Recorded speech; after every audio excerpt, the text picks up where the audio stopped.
We need to come together. Europe and the United States could help by harmonizing some of the regulations and also the finance regulations. I know many companies are beginning to become much more tuned into their stakeholder rather than just shareholder responsibilities. And I think there's going to be increasing focus on disclosure by companies with respect to their preparation for the impacts of climate and the way in which that relates to the investing world. And this disclosure is going to become, I think, a very critical driver of good investment moving into alternative, renewable, sustainable energy, different new kinds of energy, whether it's hydrogen, different initiatives like battery storage or fusion or fission. I mean, there's so many different possibilities. What Europe and the United States could do together, I think, is help focus much of that energy, many of those efforts, and help to create a harmonizing of the definitions and the rules and regulations that will help govern the allocation of capital going forward. We have a second question for you, Secretary, from Shafak Munir from Bangladesh. It's really cool. Good afternoon. Looking forward to our trip to Kalamazoo. At the Pfizer facility, President Biden will see where much of the nation's COVID-19 vaccine is being administered. He'll meet with those on the front lines servicing these vaccines and get an update on how his administration is working with them to increase output. The president is working closely with manufacturers like Pfizer to get more vaccine supply out to the American people. Specifically, the president used the Defense Production Act to allow Pfizer to receive priority for orders of lipids, bags, and filters to manufacture the vaccine. The administration engaged with Pfizer suppliers to obtain the equipment needed to expand manufacturing capacity, including at the facility in Kalamazoo.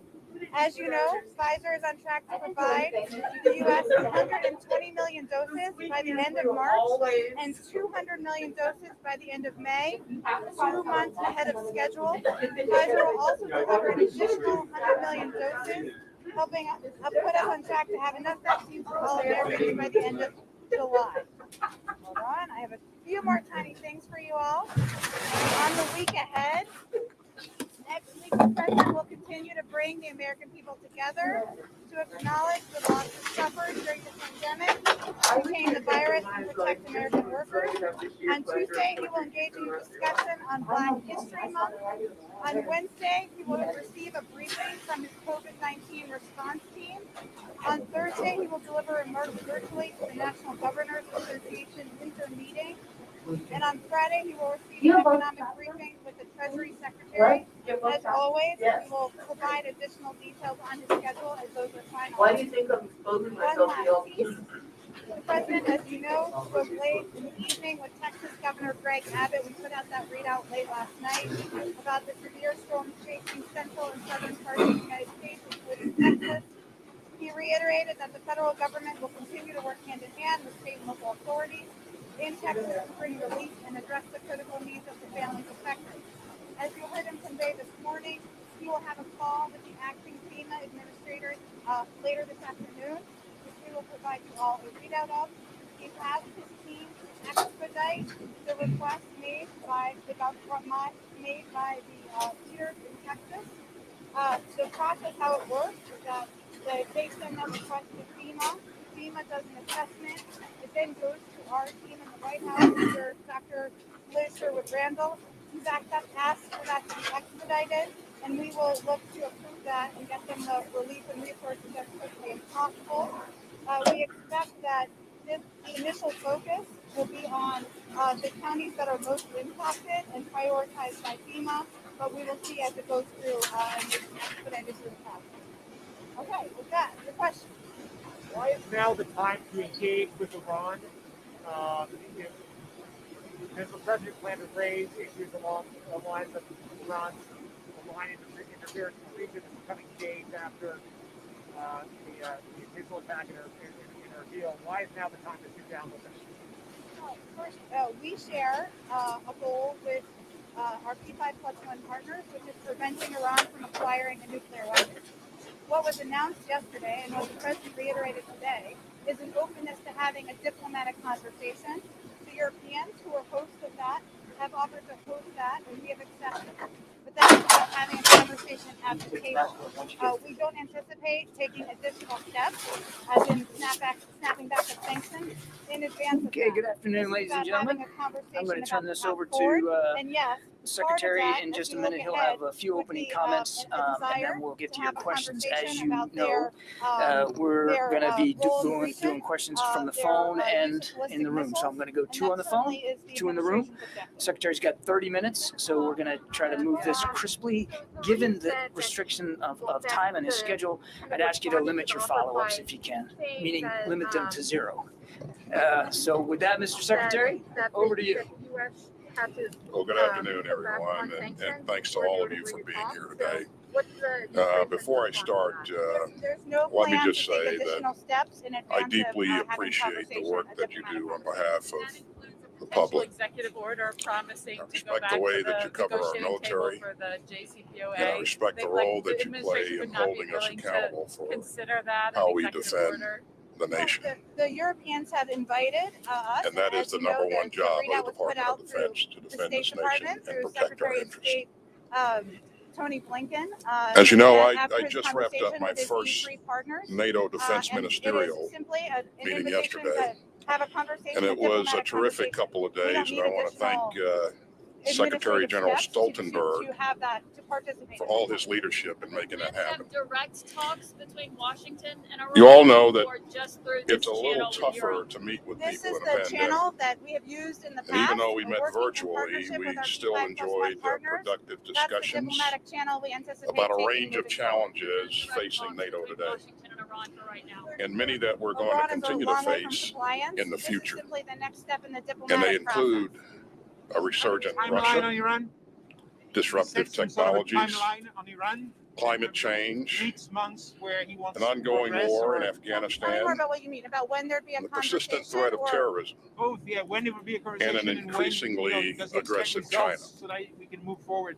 Did he set up some sort of a We were timeline? joined in some of I those would certainly conversations send by you to our representatives colleagues from at the some of State our most Department, who capable would partners, obviously be including on the Finland front and lines of the Sweden and the diplomatic process. European Union. The White House still believes that the And breakout we time for appreciated Iran is their now measured in unique a matter of perspectives, months, and how concerned especially is the about China. president, that Iran could try to Indeed, further, I applaud enrich, NATO's work on uranium, China, and I made it try to clear shorten that time that to the United more States leverage is off the committed tops to of the defending press. the Well, part international of the rules-based challenge order, of, and part of the mistake which of China the prior has administration's consistently decision undermined for its to own pull interests. out of the JCPOA was that we We no here at longer the had the Pentagon visibility into and what was Department of happening on the Defense ground. So I would view send you China to as our the primary IE and pacing others to challenge, provide and we an believe assessment. NATO can But help us certainly, better we had think through our ongoing operating concerns about our concepts lack and of investment visibility strategies and any when it path they would comes to have meeting that acquiring a challenge. nuclear weapon. But really, Changing my gears, first the president's goal speech this morning, he laid out a during choice the to- ministerials was to carry Democratic forward governments have President are Biden's competition message with that autocratic ones. strong alliances and Circle here, partnerships while remain vital to our collective autocratic security, governments like the Chinese, like the Russians, and that give foreign out policy vaccines will and be give led vaccine by our promoting while diplomats. a very notable democracy in the United States. I does not also share stressed vaccine our agreement with the Canadians. ironclad The president's commitment going a to plan where Justin the Trudeau is security begging for guarantee vaccines to come from this under California Article plan. 5 And we're not of the sure. North Atlantic First, Treaty. I will say we also made an announcement And in I the don't last use that 24 word hours about ironclad lightly. our engagement and contribution Our to shared COVAX, responsibility because we do feel as that allies, by making our the global duty community safer, is we to make protect the our American people populations safer, and our and we territory. feel that COVAX is And to the meet right that duty, we organizing mechanism for require that, to ensure what the that, Secretary General vaccines refers are to equitably as distributed, credible that they're deterrence fairly and distributed, defense, and that also there is which high I believe quality means vaccines that distributed we around the world must, to countries each who of need that us, assistance. do We've our certainly part not to taken options procure off the table, but prepare, our plan and our priority and provide right now ready forces is and on ensuring capabilities. that 300 million It's of important to see that many of our allies meet or exceed hundreds of millions of American people NATO's are vaccinated. 2014 Defense Investment Pledge, Committed to 9 of them this year alone, in fact. what we announced on COVAX to contribute to the And now we're global, into our 7th year of global steady effort to defense address, spending COVID. increases. Giving some of these And naturally, vaccines we want to the this trend to Canadians. continue, and we want to see every I think member we are of the focused alliance now contribute on their vaccinating fair the share. American people,